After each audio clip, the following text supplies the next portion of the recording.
check ma jox la Karbala bandi dëgg aka docteur Rap Galsen ça fait un bail gisuñu ko nag daa defoon rare mais mi ngi nii daanaka maa ngi ko fekk ci anam bu ma neex quand même nekk ci job di try xam naa sax mi ngi pare instant yi mistake loolu lu ma wóor la mais bandi waxal bopp ba yow def nga rare de bang I'm giving like Karbazela docteur Rap Galsen dafa leer shout out naa leen nii ñëpp what up dee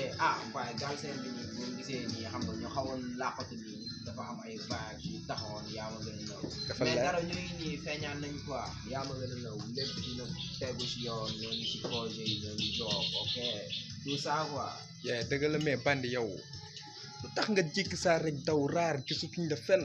lu waral loolu bàyyi oui c'est que xam nga dafa dañ maa yónni yàkkamte ma quoi te dafa amoon ay vibes yaa nga xamante ni il fallait que ñu lijjanti ko quoi instant yi ñoo ngi si projet bu dóob moo taxoon ñu laakatu quoi mais xam naa tuuti rek gars yi daañu pompe quoi te gars yi daañu jeew gisoo xam nga répétition bi nii xam nga ñoo ngi si nii di try dafa leer taata voix de dafa leer ok